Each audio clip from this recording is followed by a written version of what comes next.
Hello दोस्तों, मैं आपका गाइड, आपका दोस्त अनुराग पांडे और आप देख रहे हैं हमारा यूट्यूब चैनल। मध्यकालीन भारत का इतिहास चल रहा था, इसमें हम मुगल साम्राज्य के बारे में पढ़ रहे थे। पिछली वीडियो में हमने जहांगीर के बारे में पढ़ा था और अंत में हमने बताया था कि जहांगीर की जो आत्मकथा है तुरुक जहांगीरी, इसमें इसने बताया है कि कोई भी चित्र, चाहे वह किसी मृतक व्यक्ति या जीवित व्यक्ति के द्वारा बनाया गया हो, लेकिन मैं उसे देखते ही बता सकता हूँ कि यह चित्र किस चित्रकार ने बनाया है।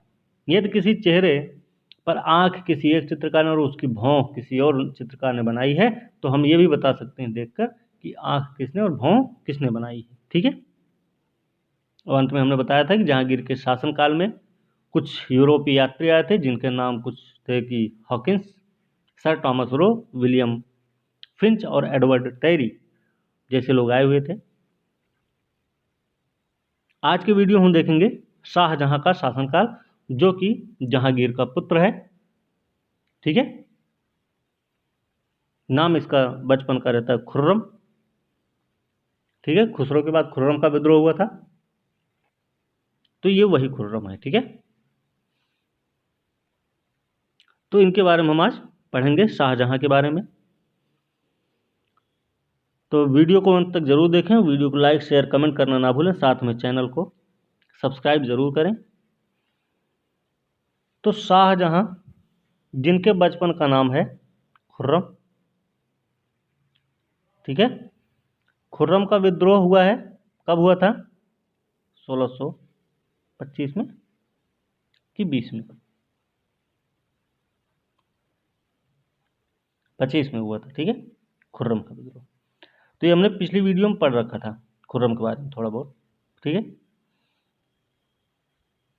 शाहजहां जो आसफ खां की पुत्री थी अर्जुमंद बानो बेगम, जिनका नाम था मुमताज महल, इनसे इनकी शादी हुई थी। कब हुई शादी? 1612 में।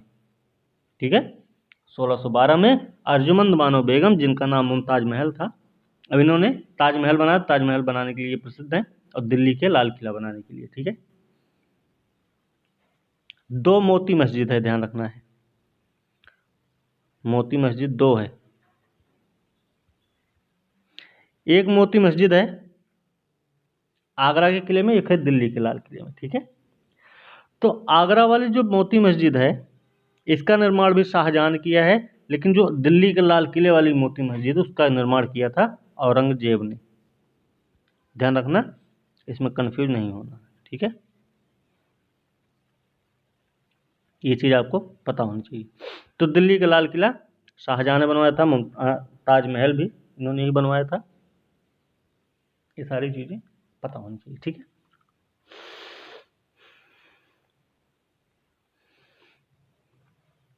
तो ये गद्दी पर बैठते हैं 1627 में जहांगीर की मृत्यु होती है, और इनका टाइम होता है 1627 से 57 तक। गद्दी पर बैठते हैं 1628 में। ठीक है। और इन्होंने एक काम और किया कि राजधानी जो थी इनकी, वो आगरा थी पहले, उसको दिल्ली ले आए शाहजहां ने ही। ठीक है। अगर इनके जन्म की हम बात करें, जन्म की अगर हम बात करते हैं, तो इनका जन्म हुआ है 1592 1592 में। 1592 में शाहजहां का जन्म हुआ। ठीक है। और इनकी माँ का क्या नाम था? इनकी माँ का नाम था, जो राजा उदय सिंह थे, उनकी पुत्री थी जगत गोसाई। हमने जहांगीर वाले ही उसमें बता दिया था, ये जगत गोसाई के ही पुत्र थे। ठीक है। चलिए, इनका जो राज्याभिषेक हुआ है, ये आगरा के ही किले में हुआ था, आगरा में ही हुआ इनका राज्याभिषेक। उपाधि क्या रही इनकी?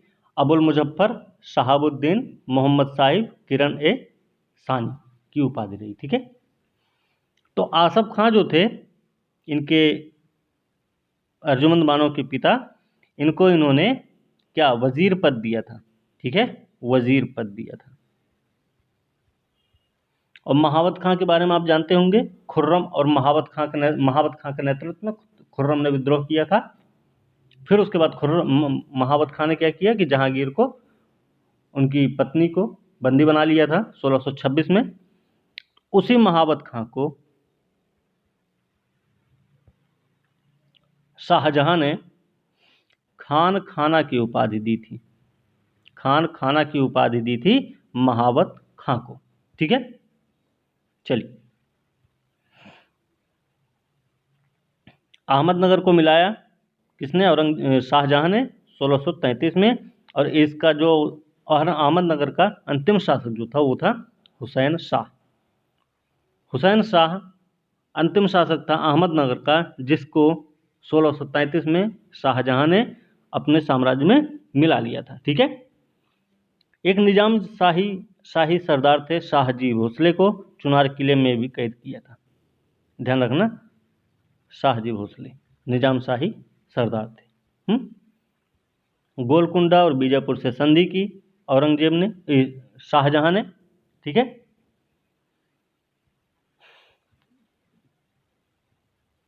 इसके साथ में मुगल शासक और ईरान के शाह जो थे उनके बीच में एक प्रतिष्ठा का विषय बना हुआ था कंधार, जो शाहजहां के शासनकाल में मुगलों के हाथ से निकल गया था। प्रश्न आ चुका है कि मुगल शासक और ईरान के शाह के बीच प्रतिष्ठा का विषय रहा कंधार, किसके शासनकाल में मुगलों के हाथ से निकल गया? तो याद रखना है कि शाहजहां का समय था उस। ठीक है। इसने एक बदख्शां अभियान किया था, बदख्शां का अभियान किया था। इसका उद्देश्य क्या था? बल्ख और बदख्शां को ईरान मुगल साम्राज्य के बीच में बफर राज्य स्थापित करना। बदख्शां अभियान जो कि शाहजहां के समय में हुआ, इसका उद्देश्य था बल्ख और बदख्शां को ईरान और मुगल शासक के बीच, मुगल साम्राज्य के बीच में बफर राज्य के रूप में स्थापित करना। ठीक है। शाहजहां के काल को मुगल काल का स्वर्णकाल कहा जाता है। इसमें कला, साहित्य, शिक्षा के क्षेत्र में पर्याप्त विकास हुआ था। तो शाहजहां के काल को अगर मुगल काल का स्वर्णकाल कहा जाता है तो वो इसलिए कहा जाता है क्योंकि कला, साहित्य और शिक्षा के क्षेत्र में पर्याप्त विकास हुआ था। ठीक है।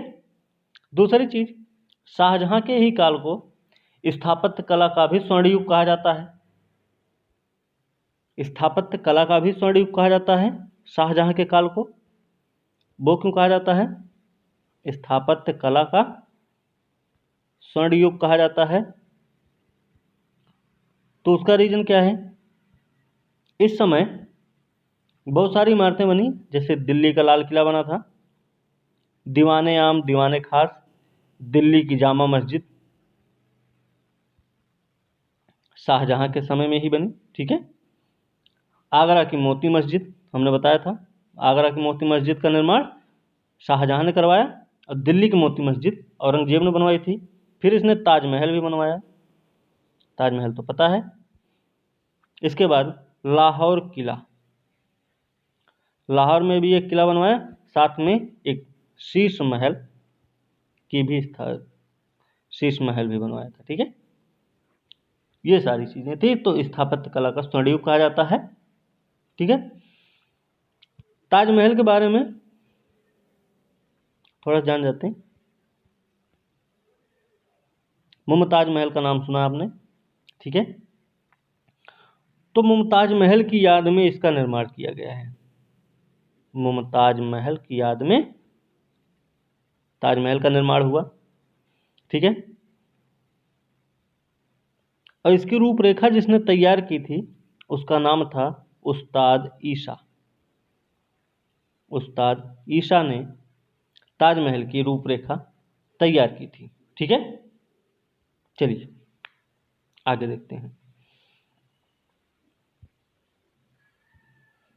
इसके समय में, शाहजहां के समय में फारसी की दो शैलियां विकसित हुई थी।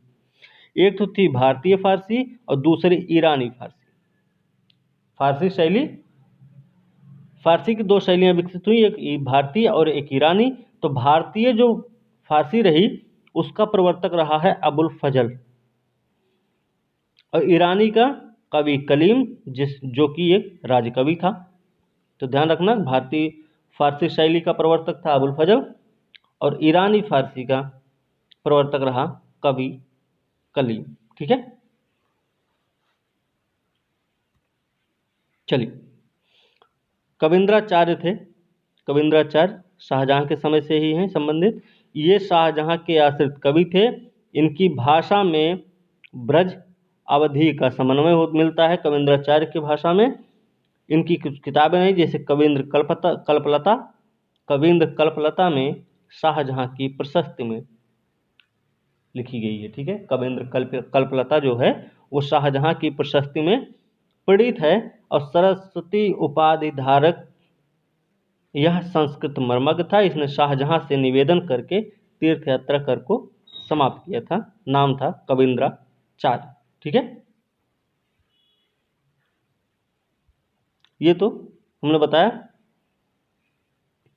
एशिया से डिजाइनर, वास्तुकार, इंजीनियर एकत्र किए गए थे ताजमहल के लिए। वास्तुकला इसकी भारतीय, ईरानी, मध्य एशियाई का संतुलित समन्वय इसमें दिखता है ताजमहल में। जामा मस्जिद जो बना दिल्ली में, इसका निर्माण शाहजहां ने किया था, हमने पहले ही बता दिया।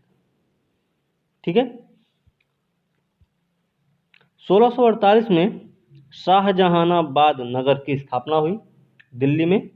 ठीक है, 1648 में इसमें लाल किला में दो द्वार, एक पश्चिमी द्वार है, एक दक्षिणी द्वार है। इसमें एक पश्चिमी द्वार लाहौरी दरवाजा के नाम से प्रसिद्ध है, और लाल किला का जो दक्षिणी द्वार है उसको दिल्ली दरवाजा कहा जाता है। ठीक है, इसके समय में चित्रकार थे दो। नाम क्या था चित्रकारों का? एक थे मोहम्मद फकीर एक थे, और दूसरे थे मीर हासिम। प्रमुख चित्रकार थे, नाम था मोहम्मद फकीर और मीर हासिम। ये दो चित्रकार थे शाहजहां के दरबार में। ठीक है, इनके दरबार में दो संस्कृत के कवि भी रहे। संस्कृत के दो कवि रहे, संस्कृत के दो कवि, जिनमें से एक हैं वंशीधर मिश्र और दूसरे हैं हरिनारायण मिश्र। ठीक है, तो संस्कृत के दो कवि वंशीधर मिश्र और हरिनारायण मिश्र शाहजहां से संबंधित हैं, और साथ में दो चित्रकार हैं मोहम्मद फकीर और मीर हासिम। ये भी शाहजहां के ही समकालीन हैं, ये भी दोनों लोग। ठीक है, उपनिषदों का फारसी अनुवाद हुआ शाहजहां के शासनकाल में। शहजादा दारा शिकोह ने सिर-ए-अकबर नाम से किया था। इसमें 52 उपनिषदों का अनुवाद है। सिर-ए-अकबर दारा शिकोह के द्वारा शाहजहां के शासनकाल में उपनिषदों का किया गया फारसी अनुवाद था, जिसमें 52 उपनिषदों का अनुवाद शामिल है। दारा शिकोह की उसकी उदारता और सहिष्णुता के कारण लेनपुल ने लघु अकबर की संज्ञा दी थी। ये भी ध्यान रखना, शाहजहां ने दारा शिकोह शाह बुलंद इकबाल की उपाधि दी, और मज्म उल बहरीन दारा शिकोह की मूल रचना है। ठीक है, तो मज्म उल बहरीन किसकी रचना है? तो दारा शिकोह की रचना है। ठीक है, दारा शिकोह शाहजहां का ज्येष्ठ पुत्र था। ये सुशिक्षित था, अध्येता और लेखक भी था। ठीक है, हिंदू धर्म ग्रंथों का अध्ययन किया इसने। उपनिषद, योग वशिष्ठ, भगवद गीता का फारसी में अनुवाद किया था। किसने? दारा शिकोह ने। ठीक है, चलिए। शाहजहां के समय में जो सिजदा चलाया गया था, सिजदा पाबोस वाली प्रथा थी, बालबन के समय की शुरू की गई, उसको शाहजहां ने ही समाप्त किया था। जमीन बोस की प्रथा समाप्त की, पाबोस जो बोलते थे। ठीक है, और पगड़ी पे बादशाह की जो तस्वीर है उस पहनने पर भी पाबंदी लगाई थी।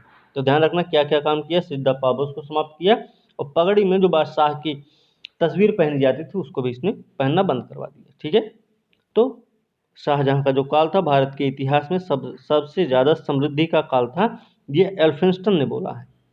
तो एल्फिंस्टन की शब्द है कि शाहजहां का काल भारत के इतिहास में सर्वाधिक समृद्धि का काल था। ठीक है, इनके समय में औरंगजेब के बारे में कि औरंगजेब जो था वो दक्कन का सूबेदार था 1636 से लेकर 1644 तक। और ये शाहजहां का ही शासनकाल था, क्योंकि आपको पता है 1627 से 1657 तक शाहजहां गद्दी पर रहा। ठीक है, शाहजहां के ही समय में एक युद्ध हुआ, शाहजहां के समय में नहीं हुआ। ठीक है, ये तो मर गए 1657 में ही। अभी जब मरे तो उस समय उत्तराधिकार का युद्ध प्रारंभ हुआ।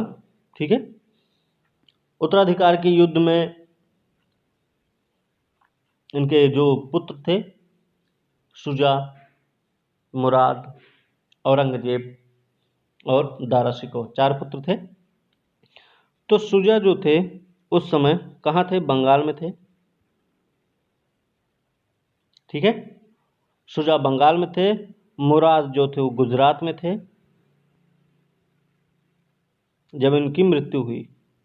और औरंगजेब जो था वो कहाँ पर था? औरंगजेब दक्कन में था उस समय जब शाहजहां की मृत्यु हुई थी। ठीक है, तो इसी उत्तराधिकार वाली लड़ाई के क्रम में एक युद्ध होता है, धर्मट का युद्ध। ये प्रश्न आते हैं, धर्मट का युद्ध ये हुआ है 15 अप्रैल को 1658 में। ठीक है, 15 अप्रैल 1658 को धर्मट का युद्ध हुआ। ये किसके किसके बीच हुआ? दारा शिकोह और औरंगजेब के बीच में। तो इसमें दारा की पराजय हुई, दारा इसमें हार गए। ठीक है, दूसरा युद्ध होता है सामूगढ़ का युद्ध। सामूगढ़ का युद्ध हुआ इसमें। सामूगढ़ का युद्ध कब हुआ? ये 15 अप्रैल को हुआ है और ये हुआ है 29 मई 1658 को। सामूगढ़ का युद्ध 29 मई 1658 को हुआ और ये भी दारा शिकोह औरंगजेब के ही बीच में हुआ था। ठीक है, तो इसमें भी दारा की हार हुई है। सामूगढ़ के युद्ध में भी दारा की हार हुई। फिर होता है उत्तराधिकार का अंतिम युद्ध, नाम है देवराई का युद्ध। देवराई का युद्ध हुआ सबसे अंत में। ये हुआ है मार्च 1659 में। अब ये किसके किसके बीच हुआ?